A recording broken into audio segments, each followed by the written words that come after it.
এক হাতে প্রেগনেন্সির রিপোর্ট, অন্য হাতে ডিভোর্স পেপার নিয়ে তাকিয়ে আমি আয়ানের মুখের দিকে। রক্তের ছাপ ছাপ দাগ শরীরে স্পষ্ট। একটু আগে অজর ধারায় বেল দিয়ে পিটিয়েছে। চিৎকার করে মার থামাতে বলেছি, কিন্তু আমার কথায় তিনি কর্ণপাত করেনি। সে তো মারতে ব্যস্ত ছিল। অবশেষে মারতে মারতে ক্লান্ত হয়ে বেডে মাথা চেপে বসে পড়ল আর অগ্নি দৃষ্টি দিয়ে আমার দিকে তাকিয়ে আছে। এতক্ষণে সবাই দরজার বাইরে এসে হাজির হয়েছে। সবার কণ্ঠে উদ্বেগ স্পষ্ট আর দরজা খোলার আকুতি। আয়ান আমার দিকে তাকিয়ে সামনে থাকা সোফায় জোরে লাথি দিল। মুহূর্তেই সোফা উল্টে গেল আর জোরে জোরে চেঁচিয়ে উঠল, জাস্ট গো টু হেল! যাও এখান থেকে, আমাদের মধ্যে একদম আসার চেষ্টা করো না। আমাকে উদ্দেশ্য করে আয়ান বলল, কি খাইয়ে বশ করেছিস ওদের? আমার চেয়েও ওদের কাছে আজ তুই বেশি আপন হয়ে গেলি। ভয় আমার শরীর থরথর করে কাঁপছে। কথা বলার শক্তিটুকু খুঁজে পাচ্ছি না। টেবিলের উপর রাখা এক গ্লাস পানি শেষ করে গ্লাসটা জোরে চেপে ধরল। রক্তে ভেসে যাচ্ছে তার হাত। সেদিকে কোনো আক্ষেপ নেই তার। তিনি শুধু আমাকে মারতেই ব্যস্ত। তিনি হাঁটু গেড়ে ফ্লোরে বসে আমার দিকে এগিয়ে আসছেন আর আমি ভয়ে পিছিয়ে যাচ্ছি। এক হাতে আমার চুলের মুঠি শক্ত করে ধরে রক্ত ভেজা হাতে গাল চেপে ধরল। আয়ানের হাতে গেঁথে যাওয়া কাচের টুকরো এবার আমার গালে গেঁথে যাচ্ছে। চোখ বেয়ে অশ্রু গড়িয়ে পড়ছে। একজনে হয় না, তোর কয়জন লাগে? কার সন্তান তোর পেটে জায়গা দিয়েছিস তুই? এই সন্তানের বাবাকে? বিয়ের 4 মাস পরে এমন কথা শুনে চমকে গেলাম আমি। কোনো একদিন তুলে এনে বিয়ে করেছিল আমাকে। বলেছে আমার অমতে কখনো আমাকে ছুবে না, কিন্তু পরে তো নিজে থেকেই আমার কাছে এসেছে। তখন ভেবে নিয়েছিলাম যখন সারা জীবন আয়ানের সাথেই থাকতে হবে, তাহলে নিজের জেদ ধরে বসে থাকা বৃথা। সেই থেকে আমাদের মাঝে আর 5টা স্বামী স্ত্রীর মতো সম্পর্ক বিদ্যমান। আজ এমন করার কারণটা আমি কিছুতেই বুঝতে পারছি না। আয়ান, বিশ্বাস করো, এই সন্তান আমাদের ভালোবাসার চিহ্ন।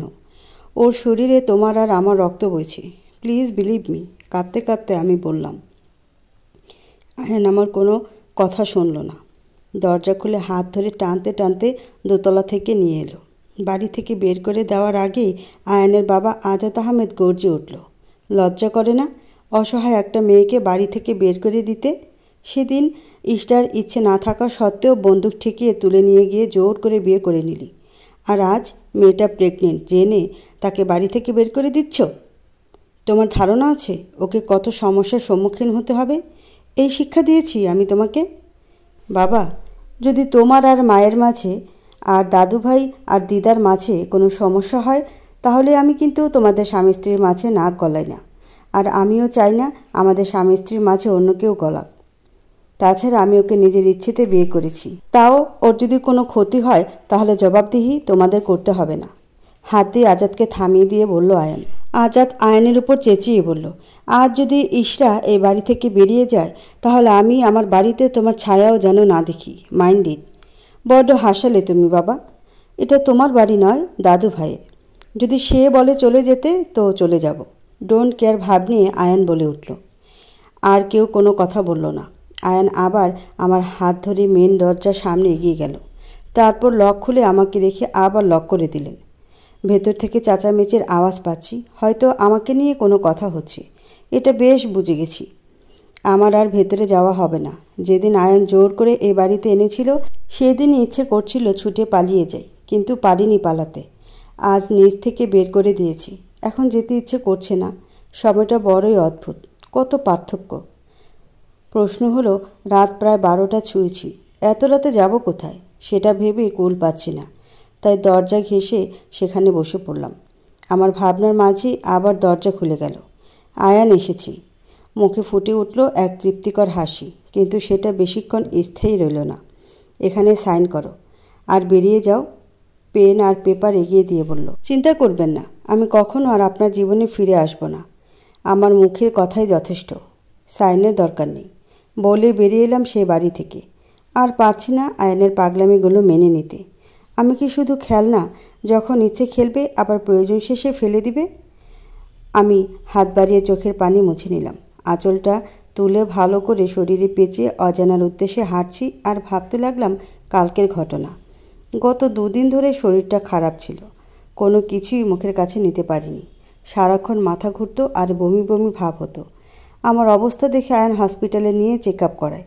আজ রিপোর্ট আনতে হসপিটালে গিয়েছিল, আর সেই রিপোর্টটাই আমার কাল হলো। তখন আমি ড্রয়িং রুমে বসা, সবার জন্য চা করেছি। দরফর করে বাড়ি ঢুকলো আয়ান। কিছু বোঝার আগেই হাত ধরে টানতে টানতে রুমে নিয়ে এলো। হাতে থাকা রিপোর্টগুলো ছুঁড়ে মারল আমার উপর।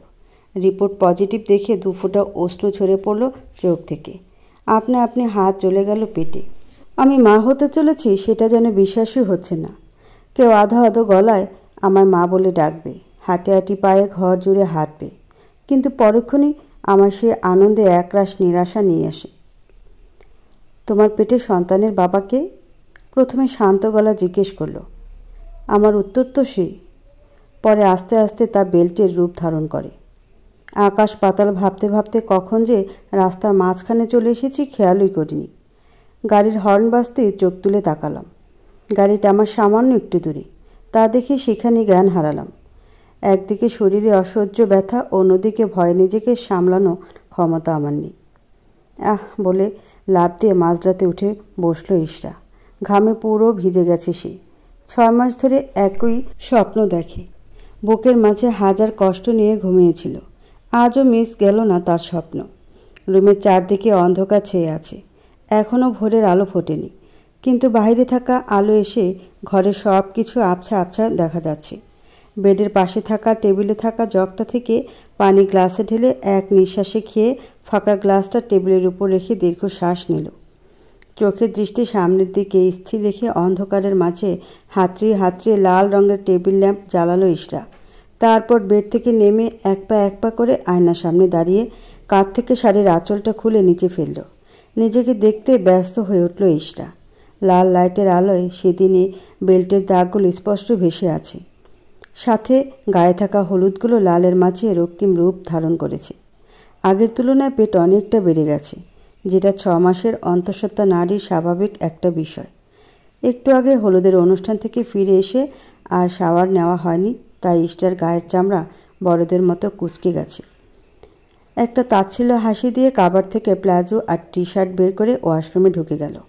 বিয়ের 4 মাস পর অন্তঃসত্ত্বা অবস্থায় যখন বাড়ি ফিরে আসে, পাড়ার লোক প্রথমে সবাই চুপ থাকলেও পরে সবার বাজে কথার শিকার হতে হয় ইশরাকে। ইশরা চুপচাপ সবটা মেনে নিলেও ইশরার বাবা মা রৌদ্র জুবায়ের আর তমনা জুবায়ের মেনে নিতে পারেনি। তাই অনেক কষ্টে রৌদ্র জুবায়েরের বাল্য বন্ধুর ছেলে মেঘের সাথে আবার ইশরার বিয়ে ঠিক করে। ইশরার সাথে মেঘের বিয়ে ছোটবেলা থেকেই ঠিক ছিল। মেঘ ইশরাকে ভালোবাসলেও ইশরা শুধু বাবার ইচ্ছেটা পূরণ করতে বিয়েতে রাজি হয়। আর এবারও বাবার সম্মানের কথা ভেবে বিয়েতে রাজি হয় সে। ঘড়ির কাঁটা 11টা ছাড়িয়ে 12টা ছুঁই। সূর্যের আলো মাথার মাঝ বরাবর। কাঠফাটা রোদে বাহিরে বের হওয়াই দায়, কিন্তু তার পরোয়া না করেই রৌদ্র জুবায়ের নিজের মেয়ের বিয়ে সব তোড়জোড় করছে। তার ইচ্ছে ছিল বিরাট করে আয়োজন করে এলাকার সবাইকে দাওয়াত করে খাওয়ানোর। শুধু মেয়ের বারণ শুনে তাকে থেমে যেতে হয়। মেয়ের বর্তমান অবস্থাও তার মাথায় হানা দেয়। অনেক কষ্ট করে বিয়েতে রাজি করিয়েছে ইশরাকে। মতের অমত হলে যদি আবার বিয়ে ভেঙে দেয় তখন? তাই ছোট করে বিয়ের ব্যবস্থা, কিন্তু কমতি রাখেনি কোনো অংশে। এদিকে তমনা জুবায়ের অনবরত দরজা নক করে যাচ্ছে, কিন্তু দরজা খুলছে না, আর না ভেতর থেকে আওয়াজ আসছে। তার ইচ্ছে করছে ঠাস ঠাস করে ইশরার গালে চড় লাগিয়ে দিতে, কিন্তু সেটা নিছক স্বপ্ন ছাড়া আর কিছু নয়। বিরক্তি নিয়ে আবার নক করতেই দরজা খুলে গেল। বিনা বাক্যে দরজা খুলে দিয়ে মাকে ভেতরে আসার জায়গা দিয়ে দরজার কাছ থেকে সরে আসলো ইশরা। তমনা জুবায়ের রুমে ঢুকে টেবিলের উপর খাবার রাখতেই হুড়মুড় করে রুমে ঢুকলো কয়েকজন মেয়ে। বিয়ের গয়নাগাটি শাড়ি রেখে তারাও বিনা বাক্যে বেরিয়ে গেল। তিনি এগিয়ে ইশরাকে টেনে বেডে বসিয়ে দিয়ে মাথার টাওয়াল খুলে চুলগুলো মুছিয়ে দিলেন। খাবার হাতে নিয়ে এক লোকমা তুলে মুখে দিলেন আর বললেন, দেরি করে শাওয়ার নিয়েছিস মানলাম, চুলগুলো তো একটু মুছতে পারতিস, পার্লারের মেয়েরা এলো বলে। ইশরা 2 লোকমা খাবার খেয়ে টেবিলের উপর রাখা পানি ভর্তি গ্লাসটা তুলে সামান্য একটু গলা ভিজিয়ে নিল। বেড থেকে নেমে ফ্লোরে বসে তমনা জুবাইয়ের কোলে মাথা রেখে প্রশ্ন ছুড়ল, মা, আমার সাজতে একদম ভালো লাগে না। কালকে হলুদে সেজেছিলাম, প্রচুর মাথা ব্যথা করছিল। তুমি নিজের হাতে আমায় সাজিয়ে দিতে পারবে না? হালকা করে করুণ সুরে বলল ইশরা। মায়ের মনে নাড়া দিয়ে উঠল। একবার তো তার ভাবা উচিত ছিল মেয়ের বর্তমান অবস্থা। বউ সেজে বসে আছে ইশরা, তখনই ঝড়ের বেগে কেউ রুমে ঢুকে ইশরার হাত ধরে টেনে দাঁড় করে ঠাস করে একটা চর বসিয়ে দিল। কি হলো ভালোভাবে বোঝার আগেই ছিটকে নিচে পড়ে গেল। গালে হাত দিয়ে পেছনে ফিরতে আয়ানের অগ্নিরুদ্ধ মুখটা দেখতে পেল। আজ 6 মাস পর আয়ানকে এখানে এমন অবস্থায় দেখে কিছুক্ষণের জন্য থেমে গেল ইশরা। তাহলে বাহিরে চেঁচামেচির কারণ আয়ান? ভাবতেই বুক কেঁপে উঠল ইশরার। বাম হাত ঠেকিয়ে মাটিতে ভর দিয়ে ওঠার আগেই আয়ান চুলের মুঠি ধরে টেনে দাঁড় করালো। আয়ানের হাতের উপর নিজের হাত রেখে চুল ছাড়াতে ব্যস্ত যখন তখন প্রশ্ন ছুড়ল আয়ান, সাহস কি করে হয় তোর? আমার কাছে ডিভোর্স পেপার পাঠানোর সেদিন তো দিব্যি বলেছিলি তোর মুখের কথাই যথেষ্ট, এখানে এসে নতুন নাগর জুটিয়েছিস। আয়ানের কথায় আকাশ থেকে পড়ল ইশরা। সেটা কিভাবে সম্ভব? ইশরা নয় বরং আয়ান ডিভোর্স পেপার পাঠিয়েছিল, তাও আবার আয়ানের সাইন সহ। কী সব বলছেন আপনি? আমি কেন আপনাকে পেপারস পাঠাবো? আপনি নিজেই আমাকে ডিভোর্স পেপার পাঠিয়েছেন, আর সাথে একটা চিঠিতে লিখেছেন আপনি আমার সাথে থাকতে পারবেন না। তাহলে এখানে এসে সিনক্রেট করার কি আছে? ইশরার কথায় কোনো উত্তর দিল না আয়ান। আয়ান নিজেও অবাক। সে নিজেও কোনো চিঠি কিংবা ডিভোর্স পেপার পাঠায়নি। এখন এইসব ভাবার সময় আয়ানের কাছে নেই। আগে এখান থেকে বের হোক, তারপর এক এক করে সব মিলাবে। হাত ধরে টানতে টানতে নিয়ে যেতে লাগলো ইশরাকে। এমনিতে 6 মাসের অন্তঃসত্ত্বা, আবার বিয়ের ভারী শাড়িতে হাঁটতে পারছে না। এক পর্যায়ে কোমরে গোজা কুচি দেওয়া অংশটুকু খুলে পড়ে গেল। এক হাত দিয়ে সবগুলো অগোছালো কুচি মুঠো করে পেটে হাত রাখল সে। ড্রয়িং রুমে পর্যন্ত আসতেই আয়ানের সামনে এসে দাঁড়ালো রৌদ্র জুবাইর। হাত ছাড়ো আমার মেয়ের, চেঁচিয়ে বলল। লজ্জা করে না? একটা মেয়ের বিয়ের আসর থেকে তাকে তুলে নিয়ে যাচ্ছ, নাকি আর কিছু করার বাকি আছে যে করবে? আমি কোনো মেয়ে নিয়ে যাচ্ছি না শ্বশুরমশাই। আমি আমার বিয়ে করা বউকে আর অনাগত সন্তানকে নিয়ে যাচ্ছি, আর আমাকে বাধা দেওয়ার চেষ্টা করলে আইনি ব্যবস্থা নেব। শরীয়ত মোতাবেক প্রেগনেন্ট অবস্থায় কোনো মেয়ের বিয়ে তো দূরে থাক, ডিভোর্সও হয় না। বাঁকা হেসে আয়ান বলল। আয়ানের কথায় দমে গেল রৌদ্র জুবাইর। এখন যদি সত্যি পুলিশ আসে তাহলে বিয়ের বদলে জেল খাটতে হবে তাকে। আয়ানের হাত ছেড়ে দিয়ে মেয়ের মুখের দিকে তাকিয়ে সামনে থেকে সরে তমনা জুবাইরের পাশে গিয়ে দাঁড়ালো। আয়ানও আর কথা বাড়ালো না, হাত ধরে সামনে হাঁটা দিল, কিন্তু পেছনে ইশরা পেটে হাত দিয়ে দাঁড়িয়ে আছে। ছেলেদের হাঁটার সাথে একটা মেয়ে কখনোই হেঁটে পারবে না, আর ইশরার পক্ষে তো সম্ভবই না। আয়ান পেছনে তাকিয়ে ইশরার ফ্যাকাশে মুখটার দিকে তাকিয়ে সব কিছু বুঝতে নিল। শক্ত করে ধরে রাখা হাতের বাঁধনটা আলগা করে ইশরার দিকে এগিয়ে গিয়ে কোলে তুলে নিয়ে হাঁটা ধরল। বাড়ি ভর্তি মানুষের সামনে কোনো মেয়েকে কোলে তুলে নিলে সে নির্ভাবনায় লজ্জা পাবে। ইশরার ক্ষেত্রেও এর ব্যতিক্রম হয়নি। লজ্জা লাল রং ধারণ করা মুখটা আয়ানের বুকে লুকালো। ফ্রন্ট সিটে ইশরাকে বসিয়ে দিয়ে দরজাটা লক করে আয়ান নিজে এসে তার পাশে ড্রাইভিং সিটে বসে দৃষ্টি দিল ইশরার দিকে। ইশরা কাঁদছে, তবে এ কান্না কষ্টের নয়, আনন্দের। আয়ানের আগমনের আগ মুহূর্তে পর্যন্ত শুধু একটা জিনিসই চেয়েছে ইশরা, আয়ান যেন সেদিনের মতো এসে তাকে তুলে নিয়ে যায়। এত কষ্ট দিয়েও আয়ান যে আবার তার কাছে ফিরে এসেছে, এতেই শান্তি পেল সে। কিন্তু চোখের অশ্রুর যে নাম লেখা থাকে না, যদি লেখা থাকতো তাহলে হয়তো আয়ান বুঝতে পারত। ইশরার চোখের পানিতে আয়ান অগ্নিরূপ ধারণ করলো। মেঘের সাথে বিয়ে ভেঙে গেছে বলে এত নাকি কান্না করছো? আমি সত্যি বুঝতে পারি না, আসলে তোমার মতো মেয়েরা কি চায়? একসাথে কয়টা লাগে বুঝি না। হ্যাঁ, আমাদের মতো মেয়েদের অনেক লাগে। কেন লাগে সেটা আপনি বুঝবেন না। আপনি বুঝবেন মাঝরাতে একটা মেয়েকে কিভাবে বাড়ি থেকে বের করে দিতে হয়, কিন্তু তারপর কি হয় সেটা বুঝবেন না। একটু থেমে আবার বলা শুরু করলো। সেদিন মাঝরাতে বাড়ি থেকে বের করে দেওয়ার পর আমার অ্যাক্সিডেন্ট হয়েছিল, প্রায় মরতে মরতে বেঁচে গেছি আমি, সেটা বুঝবেন না। বিয়ের পর প্রেগনেন্ট অবস্থায় 6 মাস স্বামী শ্বশুর বাড়ি ছেড়ে বাপের বাড়ি থাকার পর পাড়ার লোকেদের হাজারো বাজে কথা সহ্য করতে হয়, সেটা বুঝবেন না। সবাই বলতো মেয়েকে তুলে নিয়ে গিয়ে নিজের লালসা মিটিয়েছে, এখন প্রেগনেন্ট অবস্থায় ছেড়ে গেছে, তখন কতটা কষ্ট হয় আপনি বুঝবেন না। 5 মাসে বেবি মায়ের পেটে কিক করে, আর 5টা স্বামী স্ত্রীর পেটে মাথা রেখে সেই সাউন্ড শুনে আর আমি বিছানার চাদর আঁকড়ে ধরে কেঁদেছি, সেটা বুঝবেন না। এটা বুঝবেন না, সেটা বুঝবেন না, কোনটা বুঝবেন একটু দয়া করে বলবেন?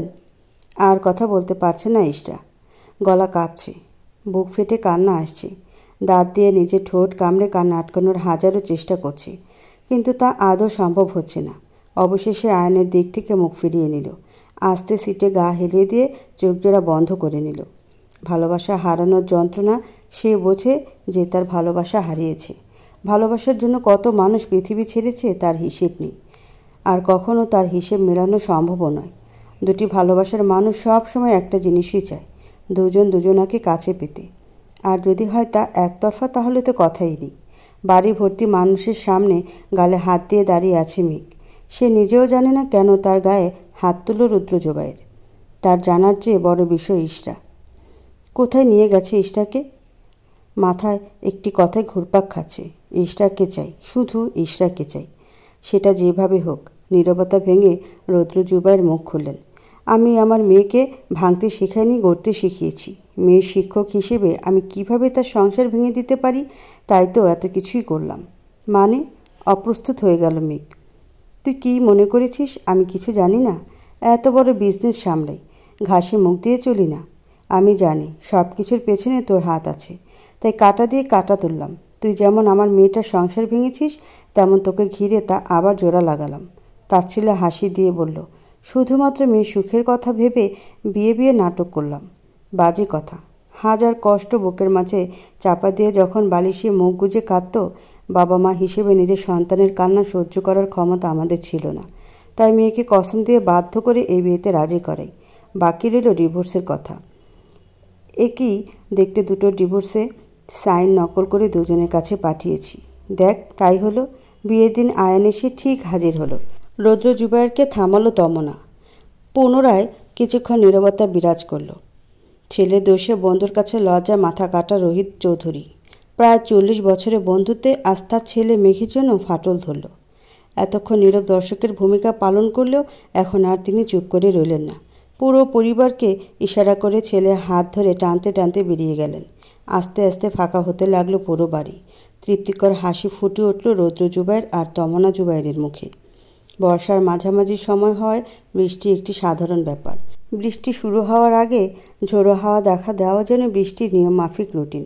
বাইরে যখন ঝোড়ো হাওয়া, বৃষ্টি আসার পূর্বাভাস, তখন চাতক পাখি হাহাকার করে বৃষ্টির পানির আশায়। আর চাতক পাখির সাথে হাহাকার করছে আয়নের মন, নিজের প্রিয়সীকে বুকে টেনে নেওয়ার। না একবার দু চোখ ভরে দেখতে পারছে, অনুশোচনায় তাকানো সম্ভব হচ্ছে না। লুকিং গ্লাসে একবার পরখ করে নিল ইশরাকে। নিদ্রায় মগ্ন থাকা মাথা সিট থেকে অনেকটা হেলে পড়েছে। কাঁধ থেকে শাড়ির আঁচল নিচে নুয়ে পড়েছে। সাথে যোগ দিয়েছে শাড়ির কুচিগুলো। মুখের সাজ লেপটে গেছে কান্নায়। কাঁচ খোলা থাকায় বাহির থেকে আসা হাওয়ায় খোপা করা চুলগুলো এলোমেলো হয়ে আছে। সজাগ থাকলে নিজেকে এই অবস্থায় দেখে নির্ঘাত লজ্জায় মাটিতে মিশে যেত। ব্রেক কষল গাড়ি। একটু ঝুঁকে গাড়ির কাঁচ তুলে দিল। ধুলোয় অ্যালার্জি আছে ইস্টার। আয়ান সরল না। নিচ থেকে আঁচলটা কাঁধে তুলে শাড়ির কুচিগুলো গুছিয়ে কোমরে গুজে দিয়ে সরে আসলো। ঘুমের মাঝে অন্য কারো স্পর্শ পেয়ে কেঁপে উঠল ইশরা। একটু নড়েচড়ে আবার গভীর নিদ্রায় তলিয়ে গেল। মৃদু হাসল আয়ান। হাত বাড়িয়ে ইশরার মাথাটা নিজের কাঁধে নিয়ে ব্যস্ত হয়ে ড্রাইভে মন দিল। বাসর ঘরে থাকার পরিবর্তে বেলকনিতে দাঁড়িয়ে বৃষ্টি দেখতে ব্যস্ত ইশরা। বৃষ্টির ধারা বেলকনির গ্রিল টপকে গায়ে এসে পড়ছে। সেদিকে কোনো আক্ষেপ নেই। ইশরার সামনে থাকা একজোড়া চড়ুই পাখি দেখতে মন দিয়েছে। একটু আগেই আকাশ ছাপিয়ে বৃষ্টি এসে ধরা দিয়েছে পৃথিবীর বুকে। বৃষ্টির পানিতে যখন চারপাশ ভিজে একাকার হয়ে গেছে, তখন ছোট চড়ুই পাখির বাসাও ভিজে গেছে। মা পাখিটি তার ডানার নিচে ছোট ছোট ছানাদের আশ্রয় দিয়েছে। যখন বৃষ্টির ধারায় একদম সম্ভব হচ্ছিল না, তখন একজোড়া চড়ুই পাখি ডানা ঝাপটাতে ঝাপটাতে তাদের ছানাদের নিয়ে বেলকনিতে এসে হাজির হয়েছে। এমন দৃশ্য দেখে চোখ ঝলঝল করে উঠল ইশরার। আপনা আপনি হাত চলে গেল পেটে। সে কি পারবে তার ছোট বেবিকে চড়ুই পাখির মতো সকল বিপদ আপদ থেকে আগলে রাখতে? আচ্ছা, যদি আয়ান আর ইশরার সংসারটা চড়ুই পাখির সংসার হতো, তাহলে কি বেশি ক্ষতি হতো? হয়তো না। তাহলে ছোট সোনাকে নিয়ে খুব সুখী হতো দুজনে। আর ভাবতে পারছে না ইশরা। পেট আলতো করে হাত বুলিয়ে বেলকনি থেকে রুমে চলে এলো। সামনে সোফায় পা দুলিয়ে বসে আছে অনয়া। ভাবিকে আসতে দেখে এগিয়ে গেল। এক হাত ধরে বেডে বসিয়ে নিজেও পাশে বসল। আজ কতগুলো দিন পর নিজের পা ফেলেছে এই রুমে, তার হিসেব নেই। ভাবির পেটে হাত রেখে মুখে একচিলতে হাসি ফুটিয়ে বলল, কেমন আছে আমাদের পুচকু? আর তার একমাত্র মাই বা কেমন আছে? পুচকু আর তার মা দুজনেই খুব ভালো। আমার ননদিনী কেমন আছে? গালে হাত ছুঁয়ে ইশরা বলল, ভালো। শুকনো হাসি দিয়ে অনয়া বলল, তবে তোমাদের দুজনকে খুব মিস করেছি। 4 মাসে তোমার সাথে আমার ভাবি ননদের বাহির একটা মধুর সম্পর্ক গড়ে উঠেছিল, যেটা পৃথিবীর সবচেয়ে গভীর সম্পর্ক, বন্ধুত্বের সম্পর্ক। তারপর তো ভাইয়া। কথা শেষ করল না অনয়া। বুক চিরিয়ে বেরিয়ে এলো দীর্ঘশ্বাস। চোখ সরিয়ে নিল ইশরা। সত্যিই তো, এখন থেকে যাওয়ার পর একবারও অনয়ের সাথে যোগাযোগ করেনি। মেয়েটা তার উপর প্রচুর অভিমান জমে আছে। সম্পর্ক তো দুটি মনে হয় না, হয় অনেকগুলো মানুষকে ঘিরে। এই বাড়িতে পা রাখার পর শুধু অনয়ই ইশরাকে সাহস জুগিয়েছে। তার কথা কিভাবে ভুলে গেল? অনুশোচনা হচ্ছে নিজের করা কাজে। ইশরার মনের অবস্থা বুঝতে পেরে কথা ঘোরালো অনয়। ভাবি, একটা কথা বলবো? এক মুহূর্ত থেমে আবার বলল, জানো, ভালোবাসার মানুষটি কাছে থাকলে তার কদর থাকে না। যদি দূরে যায়, হারিয়ে যায় কিংবা অন্য কারো হয়ে যায়, তখন বুঝতে পারে ভালোবাসার মানুষটি তার কতটা স্থান জুড়ে ছিল। তাই সবসময় ভালোবাসার মানুষটিকে কন্ট্রোলে রাখতে হয়। যেমনটা আমি দোয়ানকে রাখি, তুমিও ভাইয়াকে রাখো। দেখবে সব ঠিক হয়ে যাবে। আর কিছু বলার আগেই দমে গেল অনয়া। ঠোঁট কামড়ে চুপ করে গেল। কি বলতে কি বলে ফেলেছে। অনয়ার দিকে ভ্রুকুচকে তাকিয়ে আছে ইশরা। কথাগুলো কান অবধি পৌঁছাতেই ইনোসেন্স ফেস করে তাকিয়ে আছে। হ্যাঁ মা, আসছি। এত ডাকছো কেন? কথাটা বলেই এক দৌড় দিয়ে রুম থেকে বেরিয়ে গেল। অনয়ার যাওয়ার দিকে তাকিয়ে শব্দ করে হেসে দিল ইশরা। মেয়েটা নির্ঘাত প্রেমে পড়েছে। বিরক্তি নেই ওয়াশরুমের দিকে দৃষ্টি দিতেই মুখে বিরক্তিকর ভাবে কুঁচকে এলো। আয়ানের এই রাত বিরাতে শাওয়ার নেওয়ার অভ্যাসটা এখনও যায়নি। একবার শাওয়ার নিতে গেলে সারাদিন পার হয়ে যায়। ওয়াশরুমে গিয়ে এতক্ষণ কি করে আল্লাহ মালুম। ভাবি, টেবিলের খাবার রাখা আছে, খেয়ে নিও। এমন কথা শুনে পেছনে তাকালো ইশরা, কিন্তু তার আগেই মানুষটি হাওয়ায় মিলিয়ে গেল। বুঝতে বাকি রইল না কে। বেচারিও খাবার দিতে এসে খাবারের কথাটাই বেমালুম ভুলে গেছে। বেডের একপাশে গুটিসুটি মেরে শুয়ে আছে ইশরা, গভীর ঘুমে বিভোর। মাথার কাছে বালিশে হেলান দিয়ে তাকিয়ে আছে আয়ান। ইশরাকে ডাকবে কি ডাকবে না সে ভাবনায় বিভোর। তখনকার চেঁচামেচির আওয়াজে ঘুম ভেঙেছে। একটু আগে ঘুমিয়েছে। একটার উপর আরেকটা প্লেট রেখে খাবার ঢাকা। পিঠের নিচ থেকে বালিশটা বের করে বেডের কোণে রাখল। এক হাত কোমরের পেছনে, অন্য হাত মাথায় দিয়ে বেডে হেলান দিয়ে বসল। ইশরার চোখে মুখে বিরক্তি ভাব। নিবু নিবু চোখে না তাকিয়ে ঠোঁট দুটি নেড়ে বলল, যাও তো মা, বিরক্ত করো না। প্রতিদিন ঘুম থেকে তুলে খাওয়ানোটা তোমার নিত্যদিনের অভ্যাস হয়ে দাঁড়িয়েছে। ঠোঁট চেপে হাসল আয়ন। আজ প্রথমবার কোনো মেয়ে তার স্বামীকে মা বলে ডাকছে। সেদিকে তোয়াক্কা না করে টেবিল থেকে প্লেট তুলে এক লোকমা জোর করে মুখে ঢুকিয়ে দিল আর বলল, রাতে না খেয়ে ঘুমানো একদম ঠিক নয়। প্রয়োজনে সামান্য একটু খাও, তারপর শুয়ে পড়ো। কোনো কথা বাড়ালো না ইশরা। ঘুম ঘুম চোখে খাবার শেষ করলো। ঘুমাতে পারলেই যেন শান্তি। নিজের হাত না ধুয়ে গ্লাসে পানি ঢেকে ব্যস্ত হাতে খাইয়ে দিল। এঁটো প্লেটে হাত ধুয়ে আলতো হাতে শুয়ে দিল ইশরাকে। দু গালে হাত রেখে একটু ঝুঁকে কপালে ঠোঁট ছুঁয়ে দিল। গভীর হলো তার স্পর্শ। ঠোঁট কপাল ছেড়ে পেটে স্পর্শ করলো। ডিপলি কিস করলো পেটে। অপ্রস্তুত হয়ে পড়ল ইশরা। ঘুমের মধ্যে কেঁপে উঠল। ঘটে গেল অঘটন। আয়ানের হাত ধরে পাশ ফিরে শুয়ে পড়ল। তবুও সরল না আয়ান। চায় না নিদ্রা ব্যাঘাত ঘটুক। অপেক্ষা করলো একটু সময়। গভীর নিদ্রার আভাস পেতেই নিজের হাত ছাড়িয়ে নিল। পায়ের কাছে বাজ করে রাখা ব্ল্যাঙ্কেট টেনে কোমর পর্যন্ত তুলে দিল। রুমের লাইট নিভিয়ে প্লেট হাতে বেরিয়ে গেল।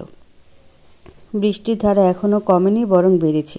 আজ বৃষ্টিকে বড্ড নির্লজ্জ লাগছে। কতগুলো দিন পর দুটি ভালোবাসার মানুষ এক হয়েছে, খুব কাছাকাছি আছে। এতে প্রকৃতির হিংসা হচ্ছে, খুব করে হিংসা হচ্ছে। বৃষ্টির নির্লজ্জ পানি জানালার কাচ ভেদ করে ভেতরে আসার তীব্র আকাঙ্ক্ষা চালাচ্ছে। বৃষ্টির পানি জানালার কাছে উপর তির্যকভাবে পড়ে, লেপটে যাচ্ছে এক ফোঁটা অন্য ফোঁটার সাথে। জানালা বন্ধ থাকায় তাদের ইচ্ছে সেখানে সমাপ্তি টানতে হচ্ছে। বৃষ্টির সাথে যোগ দিয়েছে বিদ্যুৎ চমকানোর। হঠাৎ হঠাৎ চারপাশ পুরোপুরি আলোকিত হয়ে যায়, আবার ঘুটঘুটে অন্ধকারে তলিয়ে যাচ্ছে। বাইরে এমন পরিস্থিতির ভেতরেও বিরাজ করছে। নগ্ন বুকের বাঁ পাশে ইশরা ছোট বাচ্চাদের মতো ঘুমিয়ে আছে, আর আয়ান এক হাতে মাথায় হাত বুলিয়ে দিচ্ছে, অন্য হাতে টেবিলের উপর থাকা টেবিল ল্যাম্প জ্বালাচ্ছে আবার নিভাচ্ছে। আয়ান গভীর ভাবনায় বিভোর। বুকের উপর এক ফোঁটা তরল পদার্থ পড়তেই চমকে উঠল সে। হাত দিয়ে ছুঁতে পানি অনুভব করলো। এই মাঝরাতে ছাদ ফুটো হয়ে গেলে মিস্ত্রি কোথায় পাবে? ইস্টার মাথাটা বালিশে রেখে দ্রুত পায়ে লাইট অন করলো। ইস্টার শরীর কাঁপছে, চোখ বেয়ে নোনা জল গড়িয়ে পড়ছে। কত রাত এভাবে ঘুমের মধ্যে কেঁদেছে তার হিসেব নেই। ছাদ ফুটো হয়নি, বরং ইস্টার চোখের অশ্রু গাল বেয়ে আয়ানের বুকে পড়েছে। বিয়ের গহনাগাটি যেমনটা তেমন আছে, বৃষ্টির পানিতে লিপটে যাওয়া সাজ ধুয়ে গেছে, শাড়িও খুলেনি। আয়ান দেরি না করে গহনাগাটি খুলে উপর থেকে শাড়িটা সরিয়ে বেডের পাশে রাখল। চোখ আটকে গেল ইস্টার শরীরে। সেই দিনের মারের দাগগুলো স্পষ্ট ভাসমান, ফর্সা গালে 3 আঙ্গুলের ছাপ স্পষ্ট। চুলগুলো এখনও এলোমেলো। যে ঘন কালো চুল একদিন আয়ানকে পাগল করেছিল, সে চুলে নাকি সে ভাবতে পারছে না আর। নিজের অজান্তেই হাত গিয়ে ঠেকল ইস্টার শরীরে। আগের কাঁপাকাঁপি আরও কয়েক গুণ বাড়ল। ড্রয়ার থেকে মলম আর তেল বের করলো। ইস্টার মাথাটা নিজের কোলে নিয়ে যত্ন সহকারে মলম লাগিয়ে দিল গালে। পরে আস্তে আস্তে অগোছালো চুলগুলোতে তেল দিয়ে বেনি করে দিল। লাইট নিভে হাঁটুর নিচে পড়ে থাকা ব্ল্যাঙ্কেট টেনে গলা পর্যন্ত ঢেকে নিল। ইস্টার মাথাটা পুনরায় নিজের বুকে নিয়ে হাত বুলিয়ে দিতে লাগলো আর বলতে লাগলো, সরি আমার ইস্যু পাখি, অনেকগুলো সরি। আমার জন্য তোমাকে অনেক কিছু সহ্য করতে হয়েছে, খুব কষ্ট পেতে হয়েছে না? আই প্রমিস, যতটুকু কষ্ট এই 6 মাসে তোমাকে পেতে হয়েছে তার 10 গুণ ভালোবাসা দিয়ে আগলে রাখবো। জীবনে আর কখনো তোমাকে কোনো কষ্ট পেতে দিব না। আমি আমার ছোট্ট প্রিন্সেসকেও আগলে রাখবো আমার বুকে। এলোমেলো হয়ে আয়নের বুকে ঘুমিয়ে আছে ইস্টার। ভালোবাসার মানুষটির কাছাকাছি থাকলে পৃথিবীতে আর কিছুর প্রয়োজন নেই। চারদিকে আজানের ধ্বনি শোনা যাচ্ছে। ঘুমের মাঝে আজানের ধ্বনি কানে আসতে একটু একটু করে নড়ে উঠছে সে। রৌদ্র জুবাইরের বাড়ি থাকতে প্রতিদিন ভোরে ফজরের আজান দিলে ঘুম ভেঙে নামাজ আদায় করে নিত। নামাজ আদায় করতে করতে এখন ফজরের সময় ঘুম ভাঙা রোজকারের নিয়ম হয়ে দাঁড়িয়েছে। পিট পিট করে চোখ তুলে নিজেকে আয়ানের বুকে আবিষ্কার করল সে। নিজের ঘুমের দোষ ভেবে উঠে দাঁড়ালো। ধীর পায়ে ওয়াশরুমে ঢুকে যায়। অজু করার উদ্দেশ্যে পানির টিউব অন করতে নিলে চোখ আটকে গেল বেসিনের আয়নায়। কিছুক্ষণের জন্য স্তব্ধ হয়ে হা করে আয়নার দিকে তাকিয়ে রইল। পরক্ষণে নিজের অবস্থা উপলব্ধি করতে পেরে জোরে দিল এক চিৎকার। ঘুমের মধ্যে ঘর কাঁপানোর চিৎকার শুনে ঘুম উবে গেল আয়ানের। ধরপড় করে উঠে বসতে নিলে সব কিছু আরও গেটে ঘ হয়ে গেল। ঠাস করে ফ্লোরে পড়ে নাজেহাল অবস্থা। এর মধ্যে চপল পায়ে ওয়াশরুমের দরজা খুলে বাইরে এলো ইশরা। পুরো রুমে অন্ধকার বিরাজ করলেও ওয়াশরুমের আলোয় চারপাশটা আলোকিত হয়ে গেছে। এক হাত কোমরে চেপে অন্য হাতে হাঁটু ভর দিয়ে করুণ দৃষ্টিতে ইশরার দিকে তাকিয়ে আছে। বুঝতে বাকি নেই ইশরা চেঁচিয়েছে। গলা তো নয়, যেন বাঁশ। বিড়বিড় করে বলছে আয়ান। দয়া করে বলবেন এভাবে চেঁচাচ্ছেন কেন? চেঁচাবো না তো কী করবো? রাগী দৃষ্টি নিয়ে বলল ইশরা। আমার শাড়ি কোথায়? আপনি কাল রাতে আমার সাথে কি করেছেন? ঘুমন্ত অবস্থায় আমার অসহায়তার সুযোগ নিয়েছেন, যেটা একদম ঠিক নয়। আর আমার চুলে তেল দিয়েছেন কেন? কালকে পার্লারের মেয়েরা আমার চুল, যত সব ফাউল কথাবার্তা। তোমার শাড়ি গহনা পরে ঘুমাতে অসুবিধা হচ্ছিল, তাই খুলে রেখেছি। চুলগুলো পাখির বাসার মতো দেখাচ্ছিল। যখন তখন পাখিগুলো ভুল করে তোমার মাথায় এসে ঢুকত। ইশরাকে থামিয়ে দিয়ে আয়ান বলল, হোয়াট ননসেন্স! আমার চুল পাখির বাসা? একটু থেমে আবার বলা শুরু করলো ইশরা। সে যাই হোক, না বলে একটা মেয়ের শাড়ি খুলতে লজ্জা করে না আপনার? আমি আপনার নামে মামলা করব। তাড়াতাড়ি তৈরি হয়ে চলো আমার সাথে, আমি নিজেই তোমাকে হেল্প করছি। কথাটা বলে বেডের পাশ থেকে শাড়িটা তুলে ইশরার হাতে ধরিয়ে দিল। ইশরার কথার অপেক্ষা না করেই রুম থেকে বেরিয়ে গেল। আয়ান ভালো করেই জানে ইশরা তার FM রেডিও একবার অন করলে আজ আর থামবে না। শাড়ির দিক থেকে দৃষ্টি সরিয়ে আয়ানের যাওয়ার দিকে তাকিয়ে রইল কিছুক্ষণ। আয়ান ফিরে এসে দেখল এখনও ইশরা বেডের উপর বসে আছে। শাড়িটা এখনও হাতে। একটু আগে যেমনটা দেখে গিয়েছিল তেমনটাই আছে। নিজের কৌতূহল মেটাতে প্রশ্ন করল, তখন তো নামাজ পড়তে উঠলে, তাহলে এখন এভাবে সং বসে আছো কেন? এখন আবার এটা বলো না শাড়ি পরতে পারো না, সোজাসুজি বলো আমার হাতে পরতে চাও। ভাব নিয়ে আয়ান বলল। ভেঙচি কাটল ইশরা। নেহাত ডাক্তার ঝুঁকতে বারণ করেছে তাই, না হলে এতক্ষণে 5 থেকে 10টা শাড়ি অন্যের হেল্প ছাড়াই পরে নিত। তাড়াতাড়ি আমার দিকে এগিয়ে আসুন, তারপর শাড়িটা পরিয়ে দিন। আপনি পরিয়ে দিবেন বলে আমি এখনও শাড়ি পরিনি, যত সব। ডাক্তার ঝুঁকতে বারণ করছে, তাই আমি শাড়ি একা একা পরি না। ওই বাড়িতে প্লাজো আর টি শার্ট পরেছিলাম, এখানে তো প্লাজো টি শার্ট কিছু নেই, তাই বসে আছি। আয়ান কথা বাড়ালো না। কাবার্ড খুলে নিজের একটা টি শার্ট আর একটা পেটিকোট বের করে ইশরার হাতে ধরিয়ে দিল। ইশরাও কোনো উপায় না পেয়ে পেটিকোট আর টি শার্ট নিয়ে ওয়াশরুমে ঢুকে গেল। ওয়াশরুম থেকে বেরিয়ে যা দেখলো তাতে চোখ চড়ক গাছ। আয়ান জায়নামাজ বিছিয়ে মাথায় টুপি পরে দাঁড়িয়ে আছে। ইশরাকে বের হতে দেখে নিজে এগিয়ে গেল।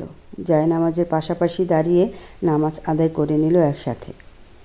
ড্রয়িং রুমে বসে মাথায় তেল দিচ্ছে অনয়া। তার সামনে টিভি অন করা, কিন্তু সেদিকে দৃষ্টি নেই তার। দৃষ্টি স্থির হাতে থাকা ফোনের দিকে। আরও চোখে বারবার দৃষ্টি রুমের এদিক ওদিক। যখন তখন তার বাবা মা ভাই কিংবা অন্য কেউ আসতে পারে। রুমের ভেতরে ওয়াইফাই সমস্যা থাকার কারণে অনলাইনে ঢোকা যাচ্ছে না, যার কারণে কথা বলতে সমস্যা হচ্ছে দোয়ানের সাথে। তাই তেল দেওয়া ও টিভি দেখার অজুহাত দিয়ে ড্রয়িং রুমে আসা। কিন্তু বেশিক্ষণ স্থায়ী হলো না তার কাজ। বাড়িতে এসে হাজির হলো রৌদ্র জুবাইর আর তমন্না জুবাইর। কালকে একবার অগোছালোভাবে মেয়েকে দেখেছে, কিছুতেই মায়ের অবুঝ মন শান্ত করতে পারছে না, তাই মেয়েকে দেখতে হাজির হয়েছে। সামনে হঠাৎ তাদেরকে দেখে হকচকিয়ে গেল অনয়া। ব্যস্ত হাতে ফোন কাটতে নিলে হাত থেকে ফোনটা ছিটকে নিচে পড়ে গেল। তাড়াতাড়ি নিচ থেকে ফোনটা তুলে ফ্ল্যাশ লাইট অফ করে দিল। কাঁপা কাঁপা গলায় সালাম দিল। বাবা, মা, দাদু। দিদাকে ডাক দেওয়ার আগেই তারা হাজির। ড্রয়িং রুমে থেকে অচেনা মানুষের গলার আওয়াজ পেয়ে আজাদ আহমেদ, তিতি আহমেদ সেখানে আসে। বাবা মাকে ডাকার পরিবর্তে ভাবিকে ডাক দিতে ছুটল সে। 4-5 সিঁড়ি পেরোতেই হাত থেকে খানিকটা তেল নিচে পড়ে গেল। সেদিকে তোয়াক্কা না করে আবার দ্রুত পায়ে হেঁটে গেল ইশরা আয়ানের রুমের দিকে। সারাদিন বেলকনি থেকে রুমে, আবার রুম থেকে বেলকনি করে সময় পার করছে ইশরা। দুপুরের শাওয়া নিয়ে আবার একই ধরনের জামা কাপড় পরিধান করছে। দুপুরের খাবারটা আয়ান রুমে এনে নিয়েছিল, তাই সেখানে খেয়ে নিয়েছে। এখন একলা একলা বেলকনিতে গোধূলি দেখছে। দুপুরের খাবারের পর আয়ান বাড়ি থেকে বেরিয়েছে। কোথায় গেছে বলে যায়নি, শুধু বলেছে আসতে আসতে সন্ধ্যা পেরিয়ে যাবে। রুম থেকে বের হতে বারণ করেছে। প্রয়োজনে অনয়া, তিথি কিংবা দিদাকে ডাকতে বলেছে। তেমন কোনো প্রয়োজন পড়েনি, তাই ডাকা হয়নি। যাওয়ার আগে একটা কথা বারবার রিপিট করেছে, যাতে ইশরা শাড়ি না পরে। আগের মতো শাড়ি পরে থাকার অভ্যাস নেই, বিধায় পরে যাওয়ার সম্ভাবনা রয়েছে। বিকেলের দিকে তিথি আহমেদ এসে গল্প করছে, কিন্তু দিদা আসেনি। সিঁড়ি বেয়ে উপরে উঠলে তার হাঁটু ব্যথা বাড়ে। পেছন থেকে মিষ্টি একটা ডাকে ইশরা ভাবনার জগৎ থেকে ফেরে। ভাবি, আঙ্কেল আন্টি এসেছেন। রুমে ঢুকতে ঢুকতে অনয়া বলল। আঙ্কেল আন্টি কথাটা মাথা ঢুকলো না ইশরার। নিজের কৌতূহল মেটাতে সাথে সাথে বলল, কে এসেছে অনু? তোমার বাবা মা। নিজের মেয়েকে মিস করছিল, তাই দেখতে চলে এসেছে। আর কোনো কথা কান অবধি পৌঁছালো না। কালকে বাবা মাকে দেখেছে, মনে হচ্ছে কত জনম হয়ে গেছে। না চাইতেও ঠোঁটে হাসি ফুটে উঠল। এতক্ষণ হয়তো এই কথা শোনার জন্য অপেক্ষা করছিল। প্রতিদিন বিকেলে মায়ের সাথে সময় কাটানো ইশরার নেশা হয়ে গেছে। তাড়াতাড়ি বেরিয়ে গেল রুম থেকে। মুহূর্তের মধ্যে ভুলে গেল পরনের পোশাকের কথা। সিঁড়ির গোড়ায় দাঁড়িয়ে কিছুক্ষণ মা বাবাকে পরখ করে নিল। তারপর আবার নামতে শুরু করলো। মা বাবা তোমা মুখের কথা আর শেষ করতে পারল না, সেখানেই থেমে গেল। তেল পড়া সিঁড়িতে পা রাখতেই স্লিপ করে পড়ে গেল। মেয়েকে দেখে মুখে হাসি ফুটলেও এখন বিষাদে মন ভরে গেল রৌদ্র জুবাইর আর তমন্না জুবাইরের মুখে। মুহূর্তে সকলের বুক কেঁপে উঠল। 3টা সিঁড়ি বেয়ে পড়ে যেতে নিলেই হাত বাড়িয়ে সিঁড়ির রেলিং ধরল ইশরা। সাথে সাথে মাথা গিয়ে ঠেকল রেলিংয়ে। মাথা আর সরালো না। রেলিংয়ে মাথা থাকা অবস্থায় পরপর কয়েকবার চেপে রাখা শ্বাস জোরে জোরে নিয়ে নিজেকে স্বাভাবিক করার চেষ্টা করলো, কিন্তু ব্যর্থ হলো। শক্তিহীন হয়ে গেছে শরীর। দূর থেকে এমন দৃশ্য দেখে হাত থেকে শপিং ব্যাগগুলো নিচে পড়ে গেল আয়ানের।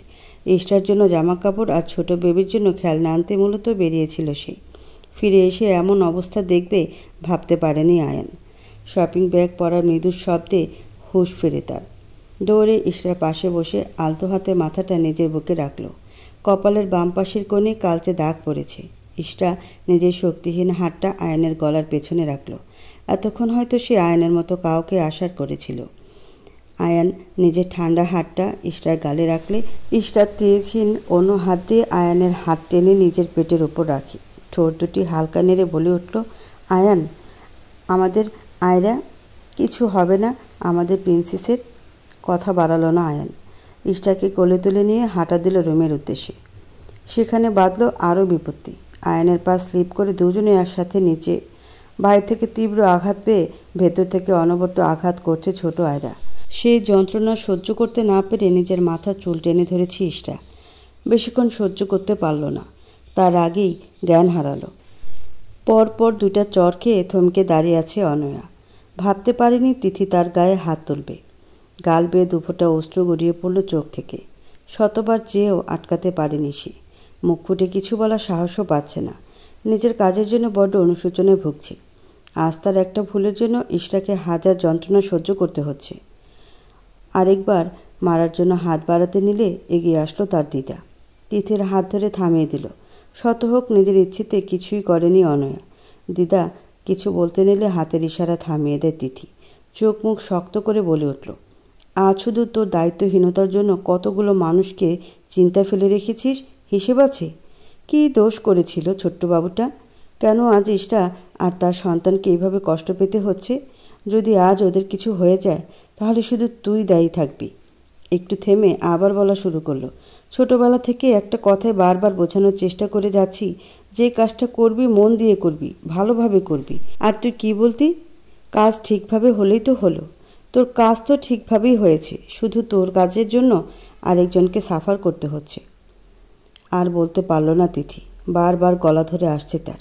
এই 6 মাস ইষ্টা নিজের বাবা মায়ের কাছে ছিল। কই তখন তো কোনো অঘটন ঘটল না। তাহলে কাল যখন নিজের বাবা মা ছেড়ে শ্বশুরবাড়িতে এলো তখন এসব হতে হলো? নিজেকে ছোট মনে হচ্ছে। তাহলে কি তিথি সত্যি ইষ্টার মা হয়ে উঠতে পারেনি? তার ভাবনার মাঝে অপারেশন থিয়েটারে দরজা খুলে যায়। বেরিয়ে আসে একজন স্বল্প বয়সী নার্স। নার্সকে আসতে দেখে উঠে দাঁড়ায় সবাই।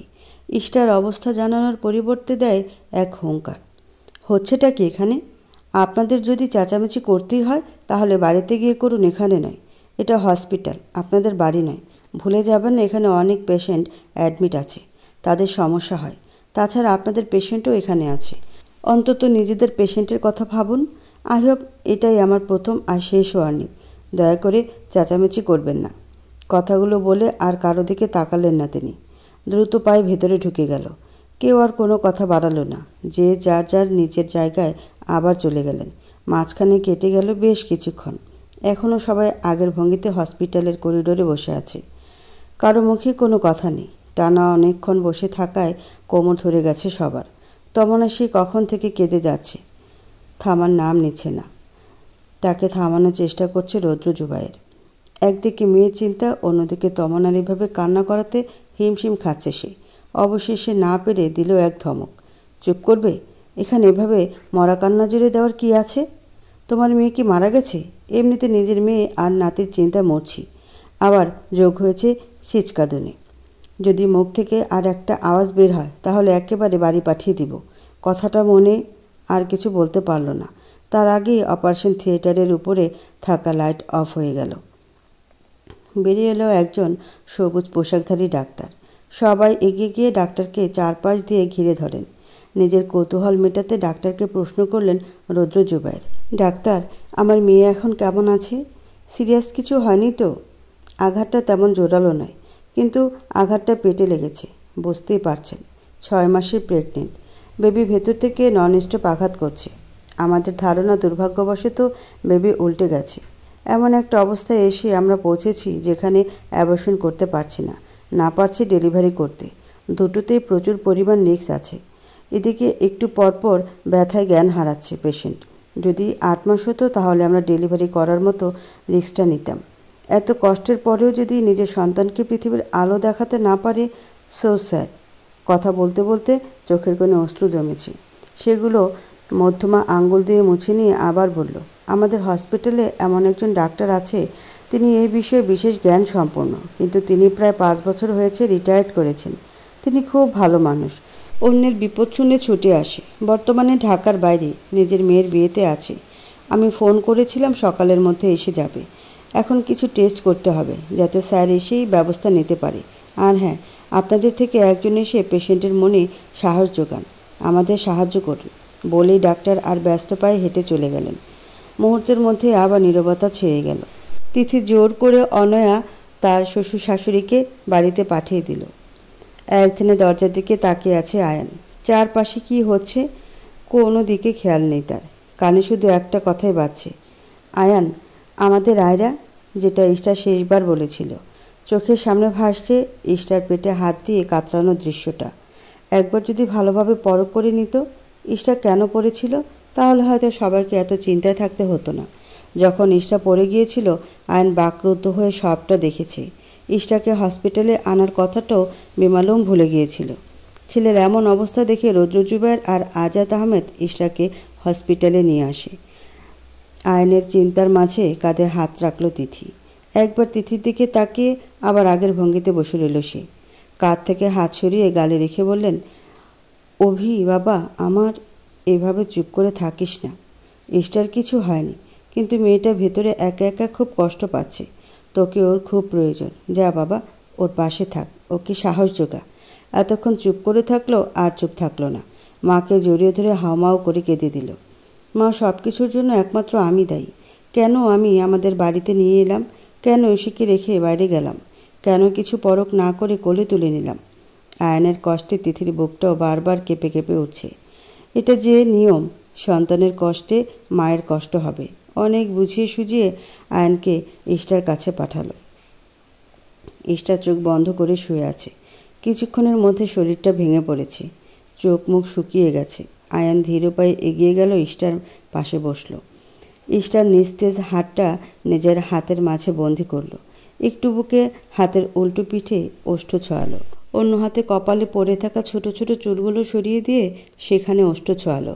নিজের খুব কাছের কারো স্পর্শ পেয়ে নিভু নিভু চোখ খুলে তাকালো ইশটা। আয়ানকে নিজের পাশে পেয়ে গাল বেয়ে দুফোঁটা অশ্রু গড়িয়ে পড়ল। ঠোঁটের কোণে ফুটে উঠল এক চিলতে হাসি। কিছু বলতে নিলে আয়ান ঠোঁটে হাত দিয়ে চুপ করিয়ে দিল। বলল, উঠে বসা বা কথা বলা কোনোটাই দরকার নেই, চুপচাপ শুয়ে থাকো। নিজের ক্যানেল লাগানো হাত আয়ানের হাতে বন্দি দেখে অন্য হাত রাখলো হাত জোড়ার উপর। আয়ানের হাতটা নিজের বুকে রেখে পরপর দুইবার চোখ বন্ধ করে দীর্ঘ শ্বাস নিল। তারপর হাত সরিয়ে পেটের উপর রাখল। মুহূর্তে হাত নামিয়ে নিল আয়ান, সাথে সাথে চোখ সরিয়ে নিল ইশটা। তাহলে আয়ান আজও বেবিটাকে মেনে নিতে পারেনি? হলো তার উল্টোটা। আয়ান ইশটার পেটের কাছের কাপড় সরিয়ে দিল। পেটের কাছে নিজের কান বাড়িয়ে কিছুক্ষণ কথা বলল। শেষে ডিপলি কিস করল। পুরোটা সময় ইশটা এক ধ্যানে তাকিয়েছিল আয়ানের দিকে। আয়ান মুচকি হেসে মাথায় হাত বুলিয়ে দিতে লাগলো আর ভাবতে লাগলো সেদিনের কথা। সেদিন হন্তদন্ত হয়ে ছুটে এসেছে আয়ান। যতক্ষণ পর্যন্ত না রিপোর্ট হারতে পারছে ততক্ষণ পর্যন্ত শান্তি নেই আয়ানের। ডাক্তার, মা, দিদা বলছে বাড়িতে নতুন অতিথি আসছে, কিন্তু আয়ানের মাথায় কিছু ঢুকছে না। নতুন অতিথি এলে দরজা দিয়ে আসবে। ইশটার শরীর খারাপ কেন হবে? আয়ানের এমন যুক্তিতে ইশটা শুধু হেসে কুটি কুটি হচ্ছে। অবশেষে এসে পৌঁছালো ডাক্তারের চেম্বারে। অলরেডি রিপোর্ট রেডি করাই আছে। ডাক্তার বলছে আয়ান বাবা হতে চলেছে। কথাটা শুনে সেখানে নাচতে ইচ্ছে করছে তার, আবার প্রচুর রাগ হচ্ছে সবার উপর। এত বড় একটা ব্যাপারে কেউ এমন হেয়ালি করে? বাইরে বেরিয়ে এসে দেখল মেঘ বাইকে হেলান দিয়ে আয়নের দিকে তাকিয়ে আছে। এগিয়ে গিয়ে আয়নের হাত থেকে রিপোর্টগুলো নিয়ে তৃপ্তিকর হাসি দিল। মেঘের হাসি মানে বুঝলো না আয়ান। জানো আয়ান, আজ আমি পৃথিবীর সবচেয়ে বড় খুশি।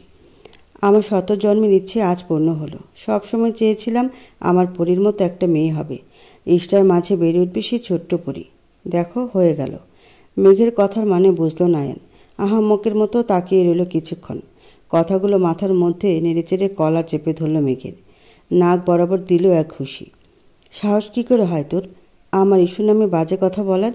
যে কথাটা বলার চেষ্টা করছি সেটা নিজের মধ্যে পুষে রাখ। বাইরে বের করার চেষ্টা করিস না, তাহলে তোকে আর খুঁজে পাওয়া যাবে না। বলি কলার টেনে ঠিক করে দিল আয়ান। মেঘ আর কোনো কথা বাড়ালো না। ফোন টিপে একটা ভিডিও অন করে আয়ানের হাতে ধরিয়ে দিল। ভিডিওটার কিছু অংশ দেখে চোখ মুখ শক্ত করে ফেলল। রাগের মাথায় ফোনটা ভেঙে ফেলল। কোনো দিকে না তাকিয়ে গাড়ি নিয়ে বেরিয়ে গেল আয়ান। আয়ান বেরিয়ে যাওয়ার পর বাঁকা হাসল Megh. Game start baby, just wait and watch. ভিডিওটা এমন ছিল যে হঠাৎ পেছন থেকে কেউ জড়িয়ে ধরায় ভরকে গেল ইশটা। নিজের কাঁধ ফিরিয়ে মেঘকে দেখে এক নিমিষে ভয় দূর হয়ে গেল। মেঘ এগিয়ে গিয়ে বেডে বসে পড়ল। ইশটা কিছু বলতে নেওয়ার আগে হাত ধরে টান দিয়ে নিজের কোলে বসিয়ে দিল। ইশটা লজ্জায় মাথা নিচু করে নিল। মেঘ নিজের হাত দিয়ে ইশটার মাথাটা উঁচু করল। নিজের হলুদ রাঙানো গাল ইস্টার গালে চেপে ধরতেই থরথর করে কাঁপতে লাগলো। মেঘকে ধাক্কা দিয়ে দৌড়ে ওয়াশরুমে ঢুকে যেতে নেয়, কিন্তু পারল না। পেছন থেকে ইস্টার হাত টেনে দেয়ালের সাথে চেপে ধরল। ফিস ফিস করে বলল, বাহ, বিয়ের হলুদ শরীর ছুতে না ছুতেই লজ্জা মরে যাচ্ছিস দেখছি। যদি একবার বিয়েটা হয়ে যায় তখন তো আমাকে মেরেও ফেলবি। যাই বলিস, তোর লজ্জা পাওয়া মুখটা দেখতে কিন্তু হেব্বি লাগে। ইচ্ছে করে জুস করে খেয়ে ফেলি। কি বলিস, একটু খাই? বলে নিজের ঠোঁট এগিয়ে আনতে নিল। ইস্টা হাত রাখলো নিজের ঠোঁটের উপর। মেঘ হাতের উপর চুমু খেয়ে বলল, তুই তো আমার হবু বউ। কাল বাদে পরশু আমাদের বিয়ে, সেই উপলক্ষে তোকে একটু আদর করতেই পারি। এইসব কোন ধরনের ভাষা মেঘ? প্লিজ ভালোভাবে কথা বলো। আর তোমার সাথে আমার পরশু বিয়ে হচ্ছে, আজ নয়, তাই সব কিছু পরশুর জন্যই তোলা থাক। বিয়ের আগে এসব আমার একদম পছন্দ নয়। কথা বাড়ালো না মেঘ। নিজের পকেট থেকে একটা গিফট বক্স বের করলো। র্যাপিং পেপারটা থেকে খুলে নিয়ে বেরিয়ে এলো ডায়মন্ডের ব্রেসলেট। নিজের হাতের মাঝে ইস্টার বন্দি হাতটা বের করে সযত্নে পরিয়ে দিল। হাতের উল্টো পিঠে চুমু খেলে হাত কোমর আঁকড়ে ধরে গলায় চুমু খেলো। তারপর ধাক্কা দিয়ে বেডে ফেলে দিয়ে ইস্টার উপর উঠে পড়ল। আর কিছু দেখার আগেই ফোনটা ভেঙে চুরমার করে দিল।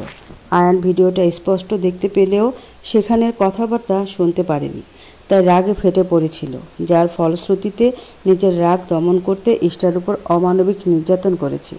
আর এক মুহূর্ত যদি ভিডিওটা দেখতো তাহলে হয়তো আয়ান এমন করতে পারত না। পৃথিবীর কোনো মানুষই তার ভালোবাসার মানুষটিকে অন্য আরেকজনের সাথে সহ্য করতে পারে না। সেখানে এতটা ঘনিষ্ঠ কিভাবে মেনে নিত নিজের ভালোবাসার মানুষটিকে অন্যের সাথে দেখে? সে খেয়ালই করেনি সেদিন মেঘ আর ইস্টার হলুদ সন্ধ্যা ছিল। আয়ানের দৃষ্টি আর মস্তিষ্ক বারবার জানান দিচ্ছিল ইস্টা সত্যিই এমনটা করেছিল। ইস্টার গর্ভের সন্তান আয়ানের নয়, অন্য কারো। কিন্তু অবুঝ মন, সে বারবার একটা কথাই জানান দিচ্ছিল, ইস্টা এমন কিছু করতে পারে না। নিজের করা কাজের অনুশোচনা করতে করতে আর ইস্টার সামনে যাওয়ার সাহস হয়নি তার। প্রতিদিন রাতের অন্ধকারে বেলকনি টপকে ইস্টার ঘুমন্ত মুখটা দেখে আসত। 6 মাসে একদিনও শান্তিতে ঘুমাতে পারেনি। নিজের বুকটা খুব ফাঁকা ফাঁকা লাগতো। ইস্টাকে বুকে নিয়ে ঘুমানো কবে যে আয়ানের নিত্যদিনের অভ্যাস হয়ে দাঁড়িয়েছিল জানা ছিল না।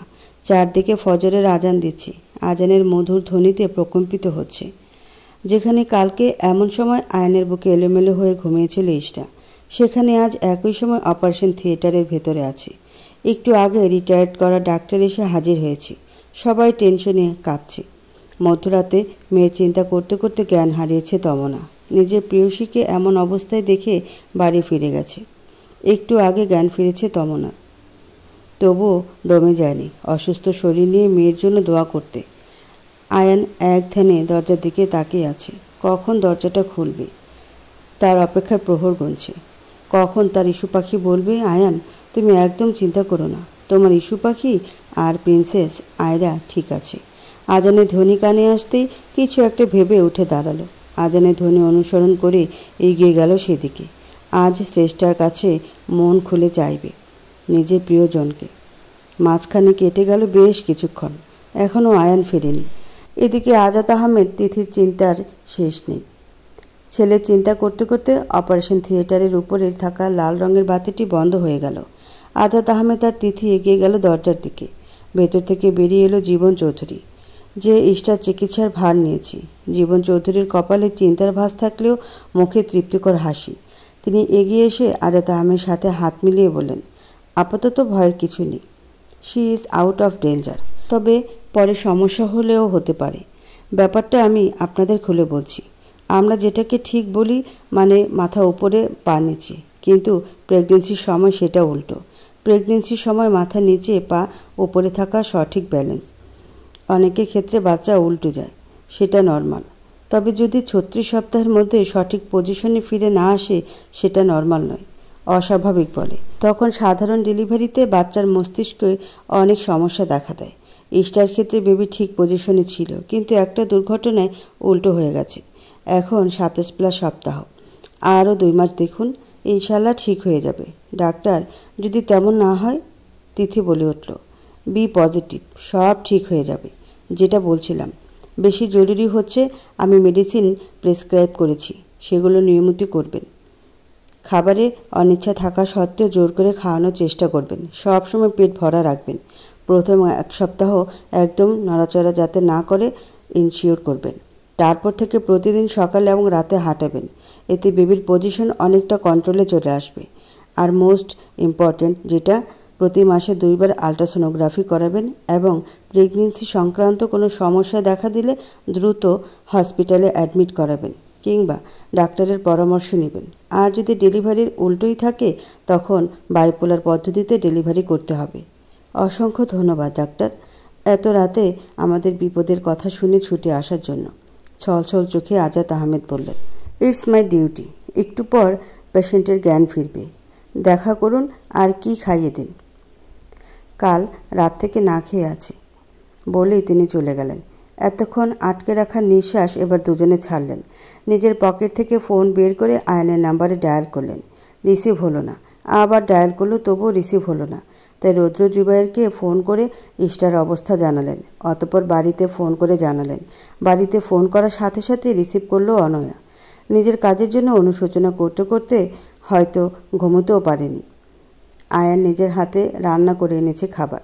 খাবারের কথা শুনে আয়ানকে খাবার কিনে আনতে বলেছিল তিথি, কিন্তু ইষ্টাকে কিছুতেই বাইরের ঝাল মশলা দেওয়া খাবার খাওয়াবে না, তাই নিজের হাতে রান্না করে এনেছে। মেয়ের খবর শোনার পরপরই রৌদ্র জুবায়ের আর তমনা এসে মেয়েকে দেখে গেছে। অনয়াও এসেছিল, তবে কাছাকাছি না, একটু দূর থেকে দেখে গেছে। আজাদ আহমেদ আর তিথিও একটু আগে বাড়ি ফিরে গেছে। খাবারের লোকমা মুখের কাছে আনতেই নাক ছিচকে নিল ইষ্টা। কিছুতেই তার খেতে ইচ্ছে করছে না, কিন্তু কে শুনে কার কথা। আয়ান জোর করে 1 লোকমা মুখে ঢুকিয়ে দিয়ে চোখ রাঙালো। ইষ্টা কিছু বলল না, চুপচাপ খাবার চিবিতে লাগলো। আরেক লোকমা মুখে তুলে দেওয়ার আগেই অন্য পাশ ফিরে শুয়ে পড়ল ইষ্টা। মুখ ফুলিয়ে বলল, আয়রার একদম এসব খেতে ইচ্ছে করছে না। কিন্তু ডাক্তার যে তোমাকে সবসময় খেতে বলেছে, জেদ করো না ইস্যু পাখি, খেয়ে নাও। অন্যদিকে ঘুরে গিয়ে লোকমা মুখে তুলে দিতে দিতে আয়ান বলল, আমি কখন বললাম আয়রা খেতে চায় না? আমি বলছি আয়রা এসব খেতে চায় না, অন্য কিছু খাবে। ইনোসেন্স ফেস করে বলল ইষ্টা। ও তাই নাকি আয়রা, তুমি এসব খেতে চাও না? আচ্ছা বলো কি চাই। তোমার পাপা তোমাকে তাই এনে খাওয়াবে। ইষ্টার পেটে কান পেতে আয়ান বলল, ওই যে ঝাল ঝোল টক টক খাবারটা, একবার খেলে যে খাবারটা বারবার খেতে ইচ্ছে করে, সেই খাবারটা। মুখের ভঙ্গিতে বুঝিয়ে দিয়ে বলল, আয়রা শোনা, তোমার মামা আমাকে খাবারের নামটা কিছুতেই বলছে না, তুমি জোরে জোরে বলে দাও তো। ইষ্টার পেটে ঠোঁট ছুঁয়ে আয়ান বলল। ইষ্টার কিছু না ভেবেই চট করে বলে ফেলল ফুচকা। সাথে সাথে আয়ান নিজের রাগী দৃষ্টি নিক্ষেপ করল। ভয়ে চুপসে গেল ইষ্টা। সাথে জমেছে কিছু অভিমান। মুখটা ছোট ছোট করে বলল, থাক আয়রা শোনা, তোর পাপা খেতে দিবে না, তোর পাপা অনেক পচা। বলেই আবার অন্য পাশ ফিরে শুয়ে পড়ল। সাথে সাথে হাতে স্যালাইনের ক্যানেলের টান পড়ল। রক্ত উঠে গেল স্যালাইনে, মুখ থেকে আপনা আপনি বের করে গেল। ইষ্টার এমন অবস্থা দেখে আয়ান টান দিয়ে ক্যানেলটা বের করে দিল। পাশে রাখা বক্স থেকে খানিকটা তুলো বের করে হাতের উপর চেপে ধরল, কিন্তু রক্ত থামা নামই নিচ্ছে না। সাদা তুলো রক্তে ভিজে রক্তিম আকার ধারণ করেছে। জোরে জোরে নার্স নার্স বলে চিৎকার করে উঠল। নার্স এসে রক্ত পড়া থামিয়ে নতুন একটা স্যালাইন লাগিয়ে দিবে। আয়ান কিছুতেই লাগাতে দিবে না। অতঃপর ডাক্তার এসে আয়ানকে বুঝিয়ে লাগিয়ে দিয়েছে। ডাক্তার যাওয়ার পর থেকে আয়ান চেয়ারে বসে ভাম বিড়ালের মতো মুখ করে ইষ্টার দিকে তাকিয়ে আছে। মনে হচ্ছে এই বুঝি খেয়ে নিল। আর ইষ্টার পেটে হাত দিয়ে এসির দিকে তাকিয়েছে, কপালে বিন্দু বিন্দু ঘাম। এসিটাকে আজ ইষ্টার সহ্য হচ্ছে না। আয়ানের দিকে তাকাতে ভয় করছে। বেশ কিছুক্ষণ নীরবতায় ছেয়ে গেল। আয়ান পুনরায় খাবারের প্লেটটা হাতে নিল। হাত বাড়িয়ে 1 লোকমা ইষ্টার দিকে এগিয়ে দিল। ইষ্টা নিল না। এতে যেন আয়ানের রাগ আরও বেড়ে গেল। আয়ানের ইচ্ছে করছে ইষ্টার গালে ঠাস ঠাস করে 2টো চড় লাগিয়ে দিতে। নীরবতা ভেঙে দিল এক চিৎকার। ভালো ভালো বলছি, হা করো, না হলে কি করব আমি নিজেও জানি না। এই অবস্থায় ফুচকা খেলে শুধু তোমার না, বেবিরও ক্ষতি হবে। তাই জেনে শুনে আমি কারো ক্ষতি করতে পারবো না। তাই চুপচাপ হা করো। যদি হা না করো তাহলে কি আবার বউ মেরে বাপের বাড়ি পাঠিয়ে দেবে, নাকি গৃহবন্দী করে রাখবে? তোমার মতো ছেলেদের কাছ থেকে এর বেশি কিছু আশা করা যায় না। ভেতরে ঢুকতে ঢুকতে মেঘ বলল। মেঘকে দেখে আয়ানের রাগ যেন আগ্নেয়গিরির লাভার মতো ফুটতে লাগলো। হাত মুষ্টিবদ্ধ করে দাঁতে দাঁত চেপে সহ্য করছে। আজ শুধু মেঘের জন্য ইষ্টা আয়ান একে অপরের থেকে অনেক দূরে দূরে। আয়ান কোনো কথা বাড়ালো না। আস্তে আস্তে হসপিটাল থেকে বেরিয়ে গেল। 1 মিনিট থাকলে আয়ান আর সহ্য করতে পারত না। তখন সব রাগ ঝাড়ত ইষ্টার উপর। কিন্তু আয়ান চায় না ইষ্টা আর কোনোভাবে কষ্ট পাক।